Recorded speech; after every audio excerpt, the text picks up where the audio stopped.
Hey guys, this is Anshul. तो जैसा कि आप लोगों को पता है कि हमारा जेईई मेंस का थर्ड अटैम्प्ट कंप्लीट हो चुका है ना। जिसमें हमारे अगर हम कंप्लीट एनालिसिस की बात करें तो 7 पेपर ऑर्गेनाइज हुए। 20th को फर्स्ट शिफ्ट हुआ, सेकंड शिफ्ट हुआ, 22 को हमारा एक ही शिफ्ट था और फिर 25 को हमारे 2 शिफ्ट हुए और आज 27 को हमारे 2 शिफ्ट हुए। तो टोटल मिला के 7 पेपर आए। तो उसमें आज हम एक्सपेक्टेड मार्क्स वर्सेस परसेंटाइल के बारे में बात करेंगे। जो सारा डिस्कशन होगा इसमें वो कम्प्लीटली फैक्ट बेस्ड होगा कि आपके पेपर किस तरीके से एनालाइज हुए और आपका फरवरी और मार्च में जिस तरीके से पेपर सेट हुए थे उसमें कैसा मार्क्स वर्सेस परसेंटाइल का क्राइटेरिया रहा था। जैसे कि बहुत सारे लोगों को ये डाउट था कि कहीं ऐसा तो नहीं हो जाएगा कि मार्च में जिन लोगों का 80th को फर्स्ट शिफ्ट पे पेपर था 18 मार्च को, उनके मार्क्स वर्सेस परसेंटाइल में बहुत ह्यूज गैप आ गया था। क्या ऐसा कुछ इस सेशन में भी होने वाला है? तो इन सारी चीज़ों पे हम कंप्लीट डिस्कस करेंगे। जो सारा एनालिसिस करके लेके आए हैं हम पेपर के, है ना। ऐसा नहीं कि सिर्फ यहाँ पे मैं अपना ओपिनियन दे रहा हूँ, जितने और भी टीचर्स से जो हमारी कोचिंग में भी बताया गया कि हाँ ये एक्सपेक्टेड मार्क्स वर्सेस परसेंटाइल रहेगा, उसका सारा क्राइटेरिया मैं आप लोगों के सामने लेके आया हूँ। तो सबसे पहले हम शिफ्ट वाइज डिस्कस करते हैं कि 20th शिफ्ट में अगर हम बात करें शिफ्ट 1 की, तो आपको दिख जाएगा डिफिकल्टी लेवल। उसमें फिजिक्स जो था वो मॉडरेट था, है ना। ईजी टू मॉडरेट भी नहीं, ना तो moderate to difficult, that was quite moderate paper. वो मैं खुद दे के आया था। केमिस्ट्री में अगर बात करें तो ईजी टू मॉडरेट था। पेपर वॉज इतना इजी भी नहीं था। 20th का फर्स्ट शिफ्ट मुझे लग रहा है इन सारे शिफ्टों में मिला के सबसे अच्छा शिफ्ट का पेपर था, है ना। एनटी ने सबसे बैलेंस पेपर तो नहीं, पर मुझे लग रहा है सबसे डिफिकल्ट, अगर कोई डिफिकल्ट तो नहीं माना जाएगा, पर अगर हाँ इन सारे शिफ्टों में अगर कोई बात करे कि हाँ सबसे डिफिकल्ट पेपर क्या था, वो 20th का फर्स्ट शिफ्ट ही था, जिसमें आपका इजी टू मॉडरेट आपका पेपर आया था। वहीं अगर बात करें मैथ्स की, तो maths was moderate to difficult because maths lengthy आई थी और कुछ क्वेश्चंस ट्रिकी थे। अब बिकॉज बाइनोमियल से अगर 3 क्वेश्चन आ जाते हैं, कॉम्प्लेक्स 1 से 2 क्वेश्चन आ जाते हैं, तो अपने आप पेपर थोड़ा सा डिफिकल्ट हो जाता है। तो ये सारी चीज़ें रही। तो ओवरऑल अगर बात करें कि डिफिकल्टी लेवल कैसा था, तो पेपर को बोलेंगे एवव एवरेज, है ना। मॉडरेट से थोड़ा सा ऊपर कह सकते हैं। आपका 20th जुलाई को फर्स्ट शिफ्ट था। तो अगर इसमें हम मार्क्स वर्सेस परसेंटाइल को करें तो जितने और भी टीचर्स डिस्कस कर रहे हैं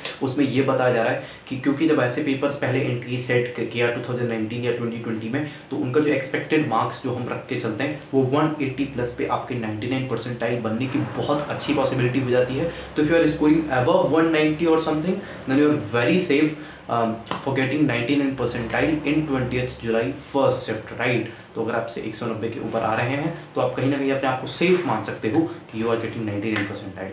और अगर वहीं पे हम बात करें 20th जुलाई को सेकेंड शिफ्ट की, तो इसमें केमिस्ट्री काफ़ी आसान आई थी। वहीं अगर हम बात करें फिजिक्स की, तो फिजिक्स बहुत आसान मानी जा रही थी। और वहीं अगर हम बात करें मैथ्स की, तो maths was again it's like a difficult, है ना, राइट। कुछ लोगों को ये मॉडरेट लगा, कुछ लोगों को डिफिकल्ट लगा। तो अगर ओपिनियन दे तो physics was quite easy to moderate, chemistry was easy और मैथ्स वाज मॉडरेट ही कहेंगे उसको, डिफिकल्ट नहीं लेके जाएंगे। पेपर लेंथी था पर इसमें क्वेश्चंस इतने ट्रिकी नहीं थे।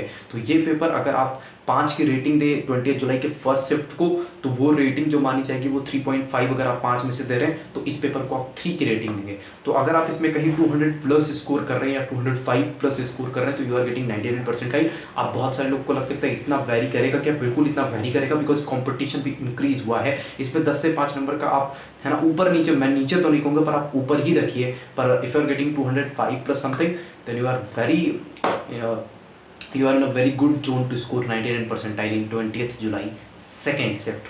वहीं चलिए अगर हम बात करें 22 जुलाई को फर्स्ट शिफ्ट में कोई एग्जाम नहीं था, 22 जुलाई को सेकंड शिफ्ट की बात करें, काफ़ी ट्रिकी सा ये सेशन रहा। मुझे लग रहा है इसमें काफ़ी कुछ उछल कूद होने वाली है इस सेशन में। ये वन ऑफ द जिसको बोलते हैं कि सबसे ट्रिकी सेशन था 22 जुलाई का सेकंड शिफ्ट। उसमें एक ही शिफ्ट में पेपर हुआ था। तो 22 जुलाई को सेकंड शिफ्ट में अगर हम बात करें तो फिजिक्स वाज वेरी इजी, है ना। लोग कह रहे थे फिजिक्स वाज इजी, मतलब इसको आप इजी भी नहीं बोलेंगे, बिलो इजी बोल देंगे। और पेपर ऐसा था 22 question was directly from formula based, right. तो ये पेपर आपका फिजिक्स का था। केमिस्ट्री की अगर बात करें तो अगेन इट वाज इजी, कोई कॉन्सेप्चुअल क्वेश्चन ज़्यादा नहीं थे, अगेन डायरेक्टली फ्रॉम एनसीईआरटी। वहीं मैथ्स लोग बोल रहे थे थोड़ा सा लेंदी है, पर ये मैथ्स लेंदी आपको 20th जुलाई के सेकंड शिफ्ट से भी कम था, राइट। तो ये पेपर अब तक का सबसे आसान पेपर बना था 22 जुलाई को सेकंड शिफ्ट में। तो मैं इसको इसमें में वेरी करना चाहूँगा क्योंकि कंपटीशन भी इंक्रीज हो रहा है। तो हो सकता है कि इसमें 215 प्लस या 220 प्लस भी आपका 99 परसेंटाइल का टारगेटिंग स्कोर होना चाहिए। If you are getting 220 plus marks in the 22 July second shift, then you are not in a very good zone, but you are in a safe zone to score 99 plus percentile in JEE mains third attempt, right. उसके बाद में अगर हम बात करें 25 जुलाई को कि आपका पेपर उसमें कैसा रहा, तो 25 जुलाई को फर्स्ट शिफ्ट की अगर हम बात करें तो उसमें लोग बोल रहे थे फिजिक्स का पेपर काफ़ी टफ आया था। अभी फिजिक्स का पेपर उनके लिए वैरी कर सकता है पर्सन टू पर्सन, क्योंकि फिजिक्स काफ़ी को पसंद होती है, काफ़ी को नहीं पसंद होती है। तो ये डिफिकल्ट उनके लिए था जो फिजिक्स में जिनका है ना बहुत अच्छा चीज़ नहीं है, बट जिनके लिए भी फिजिक्स थोड़ी सी उनको आसान लगती है, उनके लिए फिजिक्स का पेपर इजी तो नहीं पर मॉडरेट बोलेंगे, पर जिनको फिजिक्स अच्छी नहीं लगती उनके लिए पेपर टफ हो सकता है। तो मैं फिजिक्स को बोलूँगा moderate to difficult. Chemistry was quite easy, काफ़ी ईजी थी। और अगर वहीं पे हम बात करें मैथ्स की, तो मैथ्स का पेपर आपका काफ़ी है ना मॉडरेट लेवल सा था। तो मैथ्स वॉज क्वाइट सिमिलर, कहेंगे कि हम 20th को सेकंड शिफ्ट की तरह आया हुआ था। तो इसमें अगर हम बात करें तो ये आप मान सकते हैं 200 plus is a very good score, क्योंकि फिजिक्स थोड़ी टफ थी और ज़्यादातर लोगों की डिफिकल्ट होती है फिजिक्स। तो हो सकता है ये पेपर 195 तक चला जाए और काफ़ी सिमिलर हो जाए 20th को फर्स्ट शिफ्ट की तरह। वहीं अगर हम बात करें 25 जुलाई के सेकंड शिफ्ट की मार्क्स वर्सेस परसेंटाइल पे, तो वहाँ पे जो पेपर का एनालिसिस आया, वो पेपर का एनालिसिस एकदम आसान, बहुत ज़्यादा डिफिकल्ट पेपर नहीं था। मुझे लग रहा है एक और आसान सा पेपर था। 22 जुलाई के सेकंड शिफ्ट की तरह पेपर था, जहाँ आपकी फिजिक्स यहाँ पे थोड़ी सी आसान आई हुई थी। केमिस्ट्री आपकी ईजी थी। और आपका वहीं पर बात करें मैथ, तो मैथ्स इतना भी लेंदी नहीं था, बट कुछ लोगों को ये पेपर लेंदी लगा। तो यहाँ पे भी मैं कहूँगा 215 प्लस जो आपका 22 जुलाई को सेकंड शिफ्ट की तरह स्कोर था, उसी तरीके से ही इसमें एक्सपेक्टेड मार्क्स वर्सेस परसेंटाइल रहेगी। अगर आप 220 प्लस स्कोर कर रहे हैं, then you are a very good zone कि आप 99 प्लस परसेंटाइल इसमें अपना सेव करने वाले हैं, राइट। उसके बाद में अगर हम बात करें आज जो 27 जुलाई को फर्स्ट शिफ्ट का पेपर हुआ, जिसमें आपकी केमिस्ट्री काफ़ी आसान आई थी, फिजिक्स भी आसानी थी, बहुत डिफिकल्ट नहीं थी, इजी टू मॉडरेट था। वहीं पे अगर हम बात करें मैथ्स की, तो मैथ्स वॉज क्वाइट, जिसको बोलते हैं ना थोड़ा सा ट्रिकी था, ट्रिकी नहीं कहेंगे, लेंथी सा था लोगों ने बोला।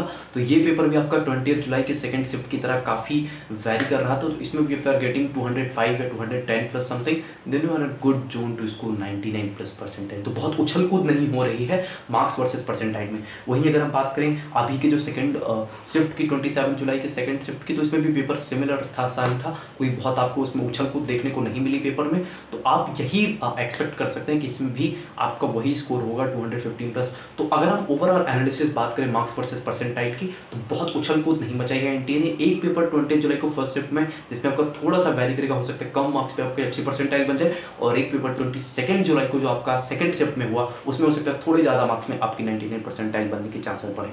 तो ये रही हमारी मार्क्स वर्सेस परसेंटाइल की कंप्लीट एनालिसिस। अगर आप ये जानना चाहते हैं कि चैप्टर वाइज कैसे, कितने चैप्टर से कितने क्वेश्चन आए फर्स्ट शिफ्ट में, और हमें अपनी तैयारी कैसे करनी चाहिए जेईई मेंस फोर्थ अटेम्प्ट में, या मैं क्या कुछ अपने नई चीज़ें करने वाला हूँ शिफ्ट में, तो आप मेरे को कॉमेंट सेक्शन में पूछ सकते हो। अगर ये एनालिसिस आपको पसंद आई है तो प्लीज़ चैनल को सब्सक्राइब कर लीजिए, वीडियो को लाइक कर दीजिए और अपने बेल आइकन को दबाइए, ताकि जब हम नेक्स्ट कुछ आपके लिए ऐसा ऑर्गेनाइज चीज़ लेके आएँ तो आपको वो पसंद आए। बाकी आपके ऊपर ये कंप्लीट एक महीने का शेड्यूल वाला भी वीडियो हम आप लोगों के सामने जल्दी लेके आने वाले हैं। तो प्लीज़ आप वीडियो को लाइक कर दीजिए, चैनल को सब्सक्राइब कर लीजिए और बेल आइकन को दबाना बिल्कुल मत भूलिए। Bye bye.